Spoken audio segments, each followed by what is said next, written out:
7h42, eh bien c'est une émission un peu particulière que nous souhaitions vous convier, amis auditeurs, puisque nous avons décidé de demander aujourd'hui à une ou deux philosophes de commenter l'actualité. Et oui, ainsi pour signaler que dans 2 jours, France Culture lance France Culture Forum, une ligne de forum annuel qui analyse les grands enjeux de l'actualité à la lumière des différents champs de la connaissance. Et le premier de ces forums sera consacré à la philosophie. Ça sera donc samedi prochain, de 9h à 18h15, dans le Grand Amphi de la Sorbonne. Et vous y croiserez ainsi, au cours des tables rondes animées par Adèle Van Rett et Philippe Petit, ainsi qu'Éric Echiman du Nouvel Observateur, de très nombreux philosophes, dont Cynthia Fleury. Bonjour Cynthia Fleury. Bonjour. Force est de constater que la philosophie est populaire, et puisque Philosophie Magazine, savez-vous, tire à plus de 90 000 exemplaires, et que, bonjour Adèle Van Rett. Bonjour. Les nouveaux chemins de la connaissance, qui sont diffusés tous les jours sur France Culture en direct de 10h à 11h, sont podcastés avec 484 287 téléchargements. Je peux vous corriger, en fait, c'est 630 000. Ah oui, pourquoi j'ai ce chiffre-là? 630 000 sur le dernier? Ouais. Ah, c'est encore mieux. Voilà, c'est pour ça que je me permets de le dire. Oui, vous faites bien, oui, je consulterai mes assistants. Dites-moi tout, c'est l'émission la plus podcastée de tout Radio France. Oui, c'est incroyable. Vous êtes devant le jeu des 1 000 euros, c'est incroyable. Moi je vis ça comme un miracle, donc je comprends pas trop la jeunesse de ça, mais bon, on peut juste s'en réjouir tous les jours, c'est ce qu'on fait. On comprend assez facilement, c'est le talent. Ah, mais vous êtes gentil, Marc. Et puis, sachez aussi que le dimanche, l'émission de Raphaël Antoven, Le Gai Savoir, n'est pas mal non plus dans le succès, notamment d'écoute et de téléchargement. Alors, écoutez, nous avions envie de comprendre, d'abord, pourquoi la philosophie semble être à la mode, si on peut le dire comme ça, sans vouloir trop vous vexer, Cynthia Fleury.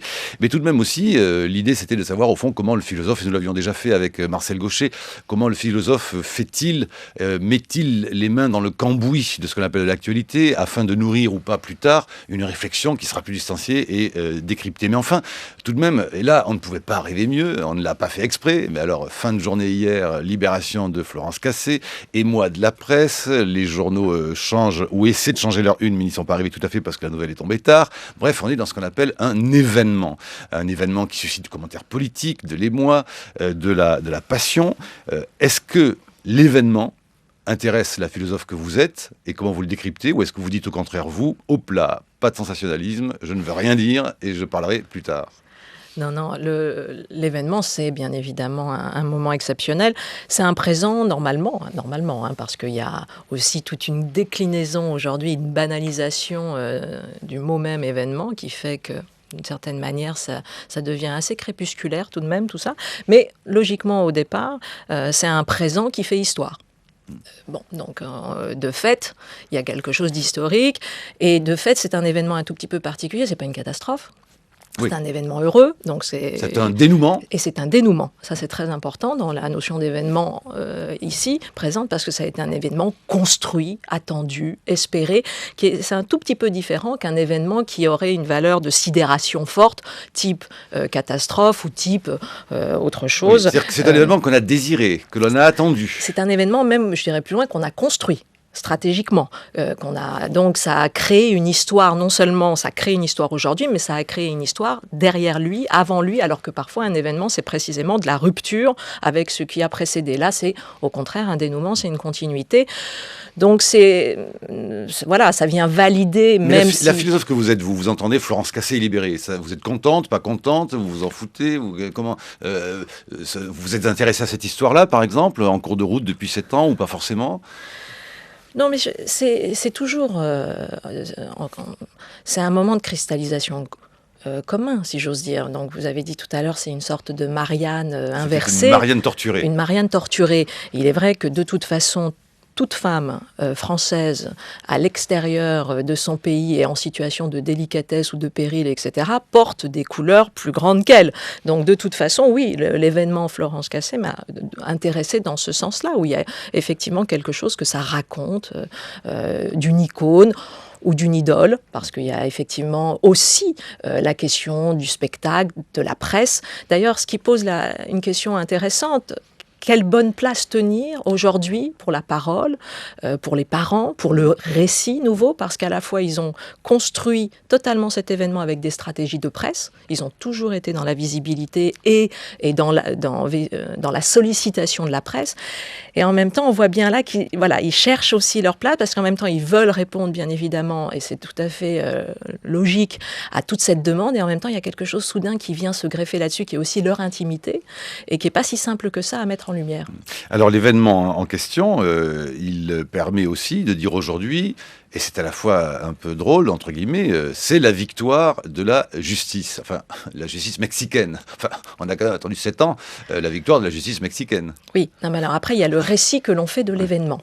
Donc effectivement, il se détache aussi de l'événement, il est là pour le purifier, pour le rendre aussi plus cathartique. Et puis dans un second temps, tout à l'heure vous avez dit vous prenez la parole maintenant ou plus tard, on verra les trous noirs entre guillemets de cette histoire, et on pourra refaire un travail précisément pour un petit peu casser cette impunité qui s'est jouée là. Alors cela dit, cette actualité pour vous est servie tout de même sur un plateau, si j'ose dire. Regardez donc dans le Parisien, en page 4, le frère de Florence Cassé, Sébastien Cassé, dit « Elle a fait preuve de courage ». Oui. Oui. Vous voyez, le courage, c'est pas fichu. Vous avez écrit il y a 2 ans la fin du courage. Oui, non, mais tout à fait, et qui s'appelait La reconquête du courage en sous-titre. Donc on est tout à fait d'accord. Non, mais c'est évident que tout de même, je ne vais pas me permettre de dire qu'elle n'a pas fait preuve de courage, donc ça paraît évident.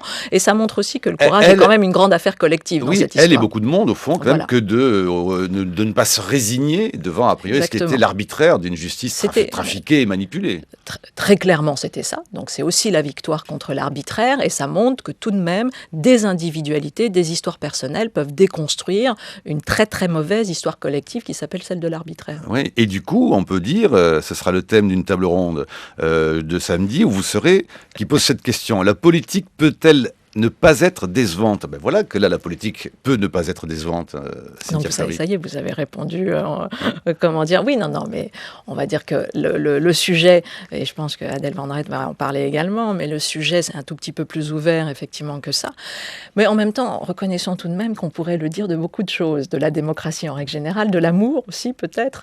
Donc, on va dire que la qualité de la déception est quand même quelque chose de très moderne, voire postmoderne, tout de même. Adèle Van Rett.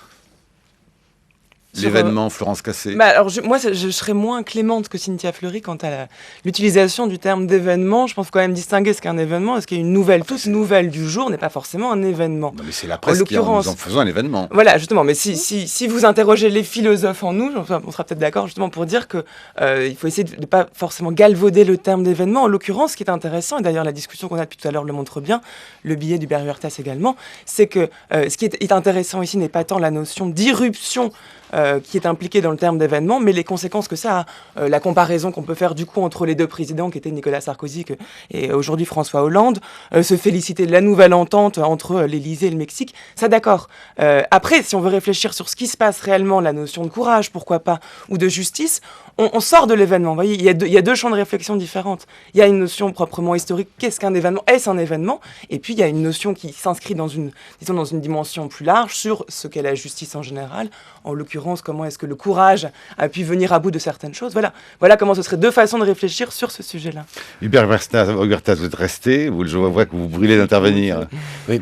Au-delà de l'aspect politique, vous parlerez de tout ça, et je pense qu'on va beaucoup en parler. Au-delà aussi du fait que là, on est parti parce qu'on a une mécanique d'information, on a des radios, on a des télés, tout info, et donc on va, pardonnez-moi du terme, en manger pendant 3 ou 4 jours, vous allez voir. Et c'est comme les fêtes, on est content, mais il y a un moment, on adore le foie gras, mais trop de foie gras, et vous verrez que on va vivre cela. Il y a quelque chose qui a probablement... Il suffira d'écouter France Culture. Exactement. Le sens de la mesure. Écoutez France Culture, on essaie d'avoir un peu cette distance. Je crois que l'une des choses qui a beaucoup participé à la cristallisation autour de cet événement, c'est une photo magnifique et extraordinaire. Cette jeune femme est très belle, et cette photo de cette beauté derrière ces barreaux a une force, réellement la force d'une affiche. Il y a des films qui ont du succès par leur affiche. Je veux absolument pas minimiser ce qui se passe. Je veux pas venir intervenir, faire le pisse-froid dans une affaire qui est quand même très heureuse au total. Bien sûr. Donc, loin de moi cette idée. Mais il y a dans cet événement, il y a le fait que nous sommes dans une société d'images et que nous avons eu là, pour solliciter nos imaginations, une image qui est vraiment d'une très très grande beauté et d'une très grande cruauté avec ses barreaux. Et qui pouvait faire un petit peu penser à l'image, par exemple, de la Jeanne d'Arc de Bresson ou de la Jeanne d'Arc de Druillard, de la Falconetti. Ou plus proche de nous, de celle d'Ygritte Bettencourt, tout simplement, parce que c'est très clairement le même type de scénario, le même type d'histoire. Si vous voulez, le souci que nous allons avoir de toute façon, d'abord, c'est peut-être pas un souci, mais on va dire que nous allons avoir de toute façon de plus en plus une transformation de la notion d'événement. D'abord parce que la démocratie est une histoire des individus, donc des événements personnels. Et là, c'est la rencontre entre un événement collectif, mais surtout entre un événement personnel et la collectivité s'est mise au service de cet événement personnel. Il est assez logique qu'après, la collectivité ressaisisse l'événement pour essayer d'en faire quelque chose qui est aussi celle de son histoire, qui fait partie de son histoire, de sa conquête juridique, que sais-je, etc. Donc, c'est vrai que vous avez à la fois une banalisation de cette notion-là et en même temps, nous allons de toute façon avoir de l'hyper-personnalisation de plus en plus des événements. Alors que le rôle du philosophe dans ces cas-là, c'est de faire un peu comme à une époque le faisait Bourdieu, de la critique de médias, c'est-à-dire de se défier de cette... Parce qu'en même temps, vous détestez pas ça, vous, Cynthia Fleuret, vous êtes chroniqueuse, journaliste à l'Humanité tous les mercredis, où vous commentez, vous analysez l'actualité. Vous ne faites pas partie de ces gens qui seraient totalement distants absolument des médias, qui incarneraient le mal, et le philosophe serait la vertu. Oui, non, effectivement, je crois que sur la nouvelle génération et même avant, cette départition et cette scission entre l'univers médiatique et l'univers proprement plus académique est moins forte, même si elle existe, bien évidemment. Oui. Et puis, il y a des paroles qui prennent différentes colorations, si j'ose dire. Vous avez une parole en université, une parole plus didactique, plus pédagogique, éventuellement plus complexe. Et puis, vous envoyez plus des signaux, entre guillemets, dans l'univers médiatique. Mais voilà, l'exercice par exemple de l'UMA, ça va faire 10 ans maintenant, c'est mon seul exercice quotidien, si j'ose dire, hebdomadaire sur l'actualité. En fait, souvent, l'actualité pour les philosophes est utilisée comme un marchepied, tout simplement, pour récupérer et rappeler que la philosophie est une pensée écosystémique. Et je crois d'ailleurs que c'est ça qui plaît. C'est cette méthodologie-là. Alors, ce serait ça le secret de la question que je posais. Alors, voilà, la mode, entre guillemets, de la philosophie. La mode, d'abord là aussi, il y a quand même une survalorisation de toutes les paroles. Donc, les sciences humaines en règle générale. Oui, les experts. Oui, mais pas que les experts. C'est-à-dire, vous entendez de plus en plus le point de vue du psychanalyste, le point de vue du physicien, même si on ouvre aux sciences dures, le point de vue... Bon, voilà. Donc, de toute façon, c'est pas quelque chose qui n'arrive qu'à la philosophie, cet effet de mode. Mais après, oui, effectivement, je pense qu'il y a une méthodologie plus spécifique, je ne sais pas, mais en tout cas qui est la vérité de la philosophie, qui est une pensée écosystémique. Donc, de fait, elle interroge tout le continuum, et c'est ça, aujourd'hui, la pensée complexe. Adèle Varrette, moi je me souviens notamment un jour de Raphaël Enthoven me disant, tu sais, c'est étrange, cette mode ou cet engouement pour la philosophie vient d'un malentendu. On attend de nous des réponses, alors que nous ne sommes là que pour entretenir le doute. Oui. Entre autres, je ne trahis pas, je crois que c'est ça. Non, c'est ça. Et de toute façon, le malentendu, je pense qu'il est réel et c'est pas forcément une mauvaise chose parce qu'on peut servir du malentendu pour faire passer un peu en contrebande des idées qui, elles, seraient vraiment philosophiques. Je pense le malentendu, il vient de ce qu'on appelle philosophie. On classe, par exemple, les classements des meilleures ventes en librairie. Les livres de philosophie dans les top 5, c'est souvent des livres, disons, plutôt de psychologie, voire d'une espèce de sagesse pseudo-orientale où on pense qu'on va essayer de bien vivre sa vie grâce à ce livre. C'est pas ça la philosophie. Voilà, de même qu'on peut constater qu'il y a plus en plus de philosophie. Là, pour le coup, je pense que c'est un petit peu malhonnête. C'est des choses qui sont écrites pour essayer de... On essaie de détecter la demande qu'il y a de la part des gens. Demande de bonheur, demande de sens. Et on propose une offre qui, elle, répondrait à cette demande de manière fallacieuse, évidemment, puisque personne n'a été plus heureux après avoir lu un livre.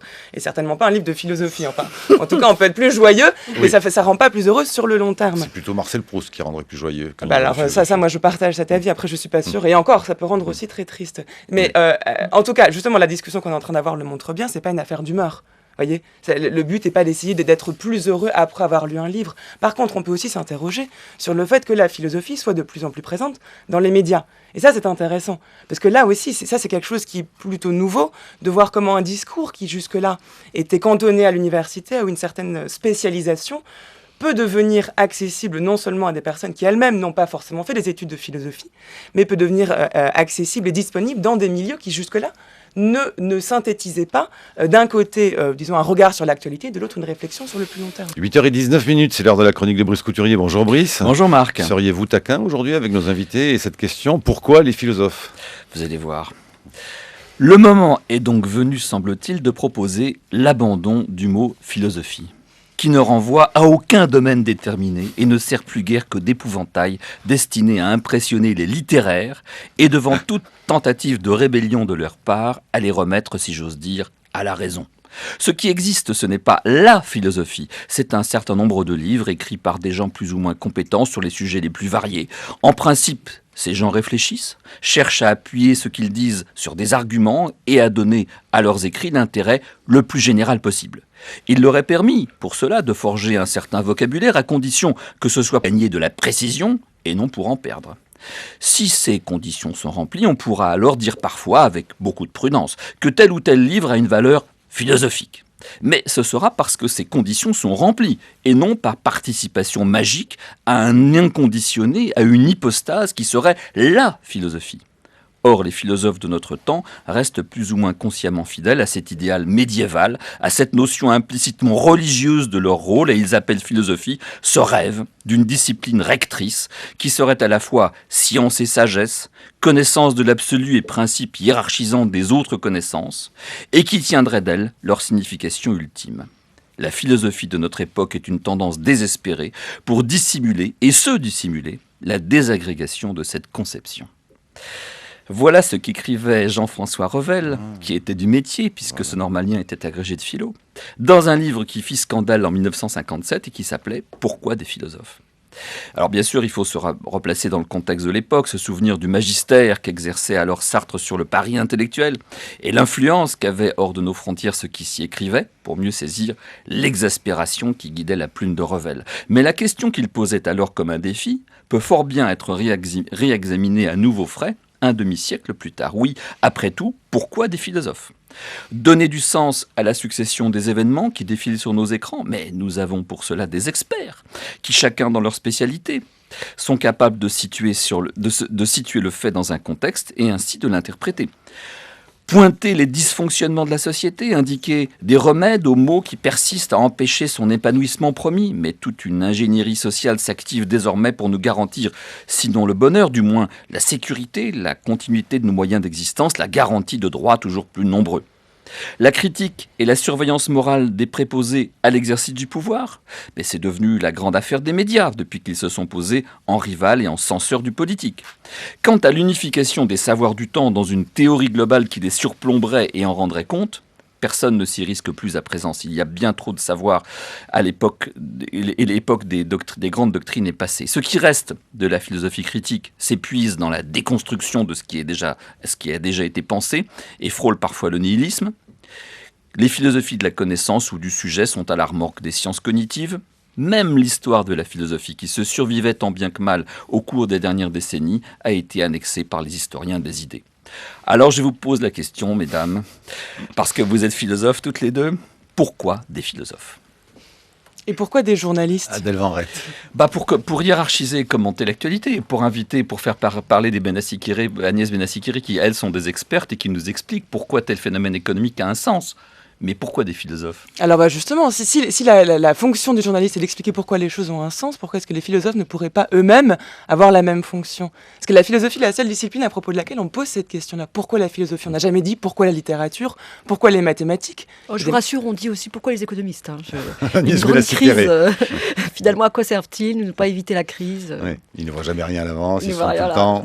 Ouais. Mais c'est ça qui est intéressant, c'est qu'on pose aux philosophes la question dont on pense qu'ils devraient eux-mêmes essayer d'apporter une réponse. Parce que là, on pense que la philosophie, c'est justement répondre à la question pourquoi. Or, tout le monde se la pose et chacun dans sa discipline a une manière d'y apporter des réponses. Mais je crois que le fait même de soulever la question est toujours rhétorique, surtout de votre part, je pense, Brice Couturier. Et ensuite, là aussi, on parlait du malentendu qui concerne la philosophie. Bien sûr que la philosophie ne va pas apporter des réponses à ce genre de questions. Les philosophes peuvent se la poser, mais comme chacun, dans chaque discipline, se la pose concernant sa propre activité. Mais quand même, vous n'avez pas le sentiment d'une dépossession. J'ai énuméré un certain nombre exemple, moi quand j'ai fait la philo en terminale, il y avait psychologie, connaissance, morale. Progressivement, tous ces domaines qui appartenaient au corpus de la discipline philosophique ont été annexés par d'autres, par des sciences. Alors moi je trouve que c'est plutôt, Adèle Varèse et juste Cynthia une Fleury. chose, c'est plutôt une bonne nouvelle, puisque ce que vous décrivez là, d'ailleurs certains s'en plaignent, c'est un décloisonnement de la philosophie. Et de fait, la philosophie n'est pas le fait seulement des philosophes. On peut philosopher à partir d'un roman, d'un film. La philosophie est partout, en un sens, c'est une manière de réfléchir sur les choses. Donc tant mieux si les disciplines ne sont plus cantonnées à certains domaines de spécialisation, qu'il y a un élargissement du champ d'investigation de la philosophie. Moi, c'était plutôt une bonne nouvelle. Cynthia Fleury. Oui, je crois que en fait, personne n'est dupe de aussi ce qu'on appelle philosophe. Donc, vous avez raison sur ce sens-là. On est enseignant-chercheur. Je me souviens toujours une jeune fille qui m'avait demandé à la sortie d'un plateau de télévision, mais en fait, quel métier faites-vous ? Je lui avais dit, mais je suis tout bonnement enseignant-chercheur. Donc, il y a aussi ça, il y a ce travail des enseignants-chercheurs, mais qui est peut-être à différencier. Il y a plus de livres philosophiques que de philosophes, par exemple. Bon, donc ça, on est d'accord. En revanche, je crois que tout de même qu'il y a une position un tout petit peu particulière du philosophe, qui reste garant, en tout cas qui cherche à l'être, qui reste garant d'une autorité qui n'est pas celle du pouvoir et qui participe moins de cette question-là du pouvoir, logiquement. Moins, bien évidemment, quand on est profondément dans l'académisme, ou moins quand on est je ne sais pas où, mais fondamentalement, normalement, c'est cette position d'extraction de la société qui se joue là, à la fois une extraction et en même temps, effectivement, un non-décloisonnement. C'est-à-dire que c'est toujours le caillou dans la chaussure, tout de même, le philosophe. Brice Couturier. Mais écoutez, ça, c'est terrible ce que vous dites, parce que quand vous opposez autorité à pouvoir, vous opposez à auctoritas à potestas, et vous montrez bien de cette manière que, effectivement, parce que la potestas, vous savez, c'est le roi et l'empereur, et l'auctoritas, c'est le pape, vous montrez bien l'origine religieuse de la philosophie, et ce que disait très bien Revel beaucoup mieux que moi, la volonté de la philosophie de s'inscrire dans la roue de la religion et de bénéficier du même traitement, être les porteurs du sacré. Donc, vous avez le tripartisme des sociétés occidentales, vous avez le prêtre, le soldat et le paysan, et vous êtes un prêtre alors. Non, pas tout à Cynthia fait. Fleury. Alors, pas tout à fait, mais sur la notion d'autorité, d'abord, vous savez que depuis, il y a eu Weber qui a pensé différentes typologies de l'autorité. L'autorité est un surcroît de légitimité. C'est une augmentation. D'abord, c'est un augéré. Donc, l'augmentation, effectivement, elle peut être sacrée d'un côté, dans la sacralité, elle peut être aussi dans la désacralisation. Et en l'occurrence, le philosophe s'occupe plutôt de désacraliser les dogmes et pense son autorité là, dans cet augéré-là. Et effectivement, je maintiens le fait que, logiquement, ça ne vient pas s'assimiler nécessairement à du pouvoir. Ça peut, mais l'intérêt, c'est d'avoir là une scission entre ce qu'est l'autorité et ce qu'est le pouvoir. Et je crois que c'est entendu par, précisément, ceux qui sont en demande de philosophie. D'avoir une parole à la fois de stabilité, mais qui en même temps n'est pas là ni pour manipuler, ni pour obtenir, ni pour chercher à, mais qui simplement à un moment donné délivre un diagnostic possible, une compréhension possible, une intelligence possible. Un savoir, délivre un savoir, mais délivre un savoir qui nécessairement, donc, du coup, peut donner davantage de pouvoir. Oui, mais un savoir qui n'est pas institué nécessairement comme savoir. Donc c'est ça toute la difficulté du discours de la philosophie, c'est-à-dire qu'elle délivre un moment, mais on ne s'institue pas nécessairement ensuite comme pouvoir de ce savoir. On peut, je ne dis pas, c'est les grands courants de philosophie, mais en l'occurrence, je sais qu'on a toujours ce désir, dans la parole du philosophe, d'avoir tout simplement ce poisson qui torpille, en dernière instance. Nous savons, vous savez, toutes les grandes disciplines n'ont pas, entre guillemets, effectivement, un martyr à leur tête. Oui, c'est la question de savoir si la philosophie, de manière plus simple, est compatible avec l'exercice du pouvoir en termes politiques.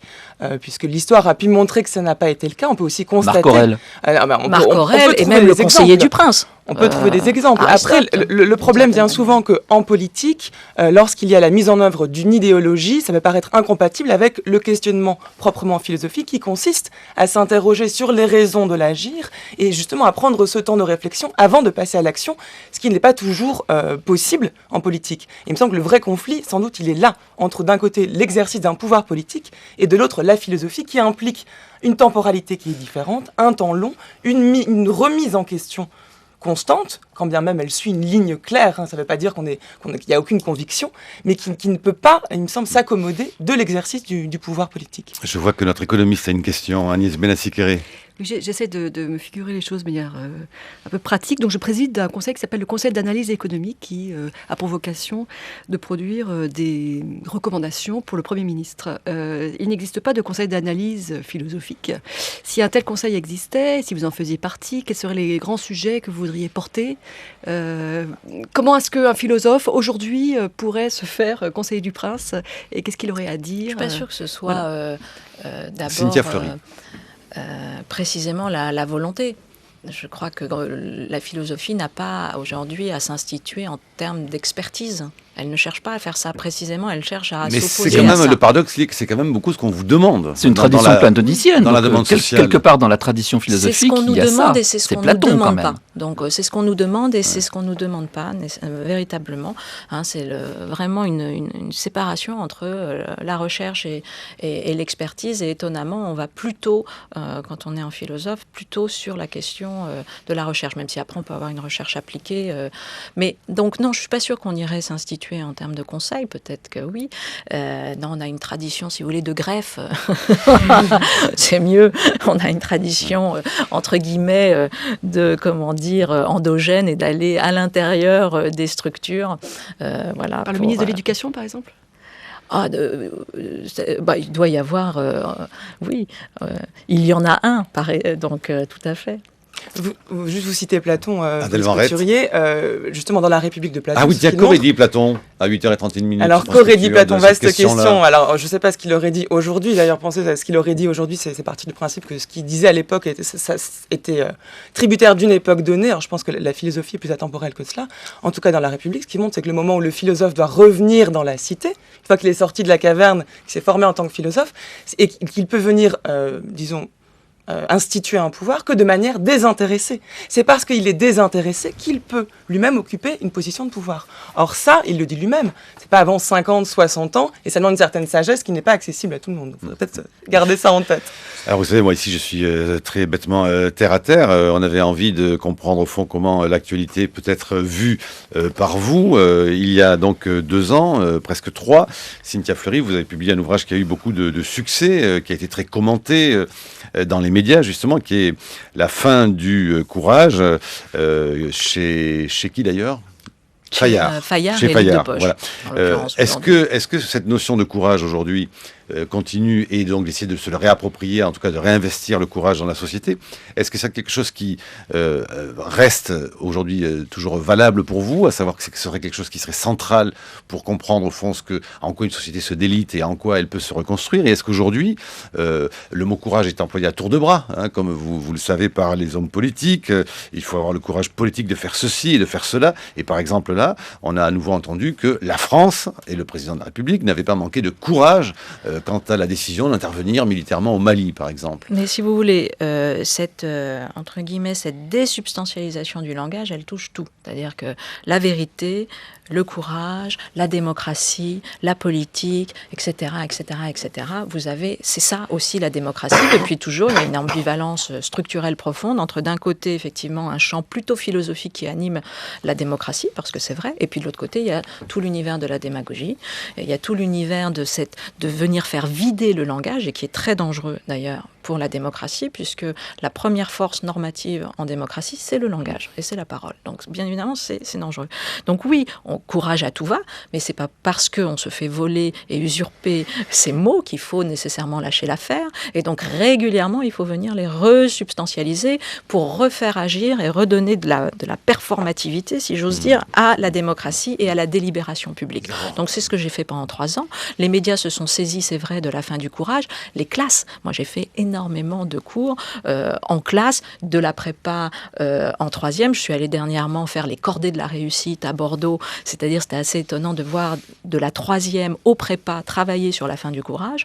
Donc il y a pas, je suis allée voir les magistrats, les policiers, l'armée, etc. Enfin, ça a été une aventure assez extraordinaire, celle de la fin du courage, Mais oui, précisément. parce que vous touchez quelque chose quand même qui au Parce fond que- est extrêmement intime. Parce et que qui, je touchais à la dans fois chacune des quelque situations chose que l'on vit, d'intime et en même temps un grand outil de régulation collective. Et c'était ça l'enjeu. Je crois que c'était aussi de montrer qu'il n'y avait pas simplement un outil de leadership dans le courage, il y avait un outil de régulation, un outil de protection pour soi, bien sûr, mais aussi, bien sûr, contre l'entropie, qui est un autre de mes thèmes, avec un E, et contre tous les systèmes de dysfonctionnement, de dégénérescence, de travestissement des principes démocratiques, vous l'appelez comme vous voulez. Et que l'on trouvait dans les pathologies de la démocratie. Et qu'on trouvait dans les pathologies, tout à fait. Oui. Et aussi, sans ce succès de livre La fin du courage dont vous parlez, Cynthia Fleury, vient aussi du fait que vous faites un travail de philosophe. Précisément, pour répondre à la question de Brice Couturier, pourquoi les philosophes, vous redonnez un sens à des termes qui, sans cela, seraient galvaudés. Et c'est peut-être ça,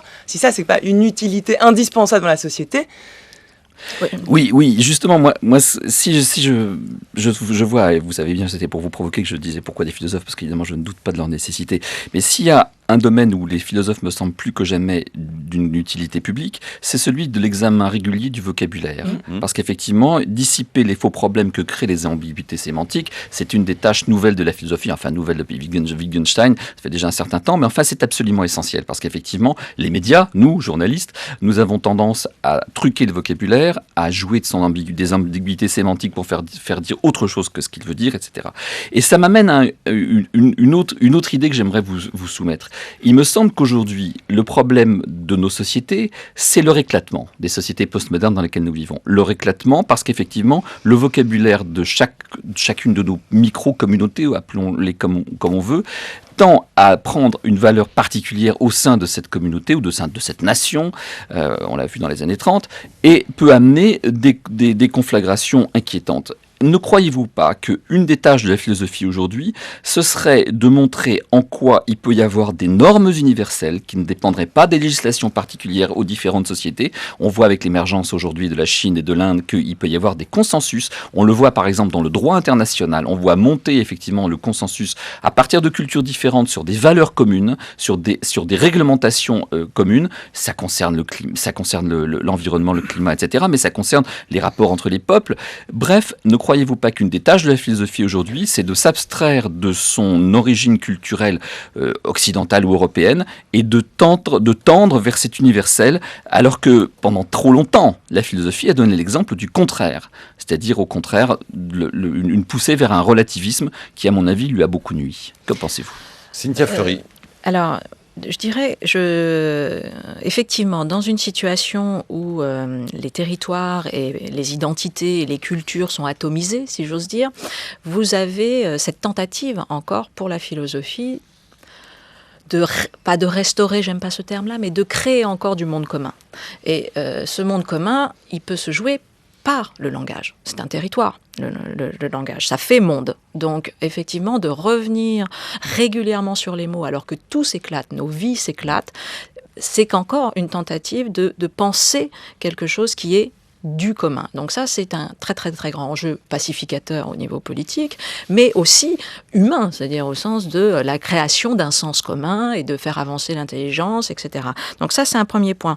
Un deuxième point, en revanche, et c'est ça toute la fragilité et en même temps la grandeur de la philosophie, c'est que c'est un savoir peut-être plus qu'un autre, ou peut-être comme la science, qui fonctionne aussi beaucoup par principe de réfutabilité. C'est-à-dire que, bien évidemment, elle est la première consciente du fait qu'elle est issue aussi, je ne vais pas vous faire du Marx, mais des systèmes de production, et elle est aussi le lieu d'un moment. Et c'est très particulier de constituer une autorité qui, en même temps, se dérobe, et nécessairement a un sol qui se dérobe sous ses pieds. Et donc, la philosophie joue avec cela, joue avec ce vide qui se dérobe pour éviter d'en faire un nihilisme, pour éviter d'en faire un ressentiment, et en même temps pour constituer véritablement un lieu de civilisation, de perfectionnement, parce qu'on peut revenir au vieil idéal des Lumières. Donc voilà, c'est ce double jeu-là. Je crois qu'il y a une distance profonde à l'intérieur du champ philosophique par rapport à sa propre constitution, et en même temps, il y a une volonté, bien évidemment, vous l'avez dit, une exigence de rectitude, il y a une exigence de régulatrice qui est très forte. Mais qui va pas forcément vers de l'universalisme. Moi, c'est là où je serais peut-être en désaccord. Vous parliez de normes universelles. faut bien s'entendre, dans le norme, il y a une idée moralisante, voire moralisatrice. Juridique. Or, c'est pas forcément le propre de la philosophie que d'être moralisante, c'est même, d'ailleurs, elle doit tout faire pour ne pas l'être.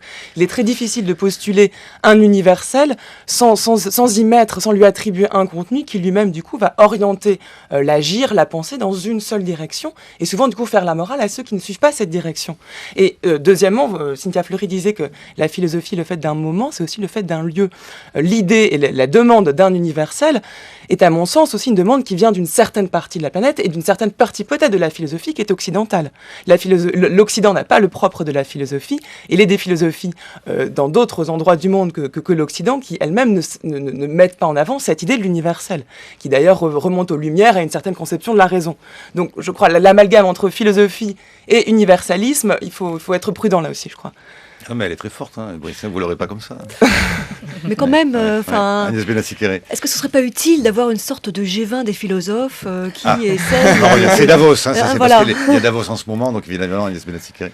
Un G20 des philosophes. Il y a déjà un parlement des philosophes. Oui, il y a des parlements de la philosophie, et puis c'est vrai qu'il y a comme ça toutes sortes de moments marketés, brandés par la philosophie. Donc, il y a eu un conseil des sages il y a quelques années, je ne sais plus, comme ça, interplanétaire, qui a un côté force du bien versus force du mal.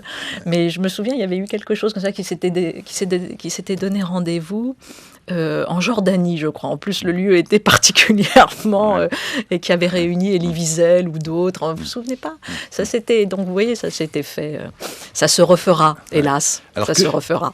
Que révèlent pour vous, cela dit, aujourd'hui, les débats dans les journaux, dans la rue, au Parlement, et notamment la fameuse la polémique, la querelle entre les pro-mariage universel et les anti-mariage universel? Est-ce que ça révèle quelque chose qui, pour vous, est profond dans la société française aujourd'hui? Est-ce qu'il y aurait des ultra-conservateurs d'un côté et des inconscients ou ultra-libéraux de l'autre, des gens dont la vie est totalement dissolue d'un côté et ceux qui prônent enfin la vertu? Ou est-ce que là aussi les mots sont un peu piégés à cause aussi de l'usage qu'on en fait depuis toujours, que le mot mariage au fond a du mal un peu à se décliner de plusieurs façons? Non, mais c'est-à-dire que sur ce qui a été assez drôle, je trouve la stratégie de ceux qui ont voulu défendre le mariage pour tous était assez drôle, assez inefficace. C'était d'en faire une évidence, entre guillemets. C'était tout sauf une évidence. Et déjà, c'était déjà de ne pas partir de là, parce que bien évidemment qu'il y a derrière ces questions des très très grandes réflexions qui sont d'ailleurs passionnantes sur la question de la filiation, on l'a dit, sur la question du mariage en tant qu'institution, sur la question derrière effectivement de la marchandisation du corps, sur la question du fait que la GPA, la gestation pour autrui et la PMA, la procréation médicalement assistée, ne sont pas assimilables, mais ça ne veut pas dire pour autant qu'on peut s'en passer. Je ne prends pas position, mais etc., etc. Et donc déjà, ça, c'était retiré du débat en faisant une question, entre guillemets, relative à l'égalité. Ce n'est pas ça dont il s'agit, puisque l'égalité n'est pas en cause là-dedans, ou relative à l'amour, ce qui est encore une autre question. Donc c'était une manière dès le départ de biaiser l'entrée, et je trouve que c'est plutôt salvateur, entre guillemets, qu'on revienne et on repense le tout et qu'on en fasse éventuellement un grand débat, et qui en plus, quand on a fait tout l'objectif, de toute façon, il y a un irréductible. C'est-à-dire qu'il y aura jamais aussi des valeurs derrière qui, elles, sont aussi des profondes convictions, d'un côté, effectivement, complémentarité des sexes, valeurs différentielles des sexes, qui pour certains sont constitutives de l'être humain, pour d'autres ne le sont pas. Donc là, il y a de toute façon des points qui sont irréductibles et qui demandent effectivement à être discutés, et peut-être on ne peut pas prendre position. Alors les manifs, les polémiques sont plutôt bon signe en l'occurrence oui. Dans ce cadre-là? Alors après, vous avez toute une instrumentation, vous avez effectivement le fait que c'est plus simple, ou du moins croit-on, c'est peut-être plus simple d'aller discuter sur l'homoparentalité parce que nous avons une expérience, chacun d'entre nous, de la parenté ou de la parentalité, soit en tant qu'enfant, soit en tant que parent, etc., que d'aller disserter sur qui est qui au Mali, parce que c'est plus compliqué, entre guillemets, dans un premier temps. Mais au final, ça s'inverse, parce que bien évidemment, c'est beaucoup plus, ce sont Est-ce qu'il y a de l'irréversibilité qui se joue dans ces changements-là? Ce sont des vraies questions. question, non pas sur du court terme, bien sûr, mais sur du long terme. Quel type de société on a dans 100 ans? C'est ça la question. Et bien évidemment, c'est une question grandiose. Je reviens sur ma question de l'actualité malienne notamment. Vous savez bien qu'on n'échappera pas, dans un moment ou à un autre, quand l'union sacrée justement n'existera plus, de poser la question de savoir s'il était juste ou non d'aller au Mali et de poser à nouveau la question éternelle de y a-t-il des guerres justes? Alors aujourd'hui, de toute façon, si on s'amuse, hélas, à faire les critères de la guerre juste, on va avoir du mal à vérifier que toutes nos guerres modernes sont des guerres justes. Je ne sais même pas d'ailleurs si ça existait. Je rappelle juste la guerre juste. Donc, intention droite, juste cause, proportionnalité des armes, chance raisonnable de succès. Ça, c'est du Vitoria ou du Suarez. C'est-à-dire qu'on refuse de faire une stratégie du chaos. C'est-à-dire qu'on n'y va que quand on sait comment ça va se terminer. En l'occurrence, on a définitivement abandonné ces manières de faire. Ultima ratio. On fait du prima ratio, très souvent, on fait de la guerre préventive aujourd'hui, donc bon, etc., etc. Donc non, la guerre juste au Mali, c'est vrai que c'est une question qui peut être tout à fait passionnante. Il est trop tôt pour la poser, ce serait ça, de toute façon? Écoutez, de fait, alors là, on va quitter la posture de entre guillemets, philosophique. De fait, quand on a des soldats sur le théâtre, oui, sans doute, c'est pas forcément le bon moment. Mais bien sûr, il sera temps de poser ça après, oui. Et puis, comment, au fond, quand même, analysez-vous l'idée qu'il y a, encore une fois, cette demande de philosophie, ce désir, cette soif, pourrait-on dire, le besoin de savoir, d'intelligence, et puis, dans le même temps, ce que l'on constate tout de même, par exemple, au niveau européen, des replis identitaires, des montées de xénophobie, des témoignages de groupes qui, de plus en plus au fond, et de gens qui adhèrent plus ou moins quand même à des choses qui sont loin de la question de l'intelligence ou de la philosophie, quoi. Enfin, le repli, les nationalismes qui augmentent vont de pair en même temps avec l'attrait pour la philosophie. C'est étrange, non? Est-ce que c'est étrange? Je ne sais pas. C'est une dissociation, un écart qui a toujours eu lieu. C'est pas parce qu'il y a déjà, je ne sais pas s'il y a une plus forte demande pour la philosophie. Je ne suis pas sûre de ça. Il y a plus d'offres. Il n'y a pas forcément plus de demandes. Vous auriez fait autant de podcasts sous Platon, vous? Je ne sais pas. Sous Platon, alors. Plus, peut-être encore. Sans doute moins, ça c'est sûr, parce que je pense que les podcasts n'auraient été pas accessibles aux esclaves déjà, donc ça aurait exclu de la population une grande partie des auditeurs. Non, mais plus sérieusement, cet écart, il est de vigueur depuis toujours, et on en revient au malentendu dont on parlait en début d'émission. La demande de philosophie, c'est pas une demande de sagesse, c'est pas une demande de paix universelle, ça n'a rien à voir avec la question du nationalisme. Ce sont deux plans complètement différents, et si en plus vraiment la demande pour la philosophie et l'offre qui est là avait un impact réel sur le fonctionnement des sociétés, pouvait venir diminuer la xénophobie, pardon, mais ça se saurait. C'est certainement pas à ça que sert la philosophie. Oui, ce qu'a rappelle notamment Alain Finkielkraut régulièrement, les nazis adoraient aller à l'opéra. Comment interprétez-vous dans Les Inrecuptibles ce titre? C'est un de vos collègues, Balthazar Thomas, qui dans Les Inrocs parle de philosophie et dit « Hollande devrait arrêter de lire Kant et se mettre à Machiavel ». Oui, je crois qu'il lit ni l'un ni l'autre, donc voilà. Donc non, mais je le dis pas. C'est du procès d'intention. Pas du tout. Qu'est-ce que vous en savez? Hélas, donc non. Ça c'est la chroniqueuse de l'UMA qui parle. Non, pas du tout. Mais non, pour l'avoir entendu, je crois que lui-même d'ailleurs explique que ces lectures ne sont pas nécessairement philosophiques. Donc non. En plus, je trouve que c'est pas tout à fait juste parce que Hollande est un fin tacticien. Je ne suis pas sûre que ce soit un immense stratège, mais ce qui est très certain, c'est que c'est un très bon tacticien. Et donc, je pense qu'il fait un usage assez éclairé, on va dire, d'un Machiavel très scolarisé, parce que c'est plus fort que ça, mais je le trouve pas, alors là, pour le coup, très kantien. Donc non, je ne suis pas tout à fait d'accord.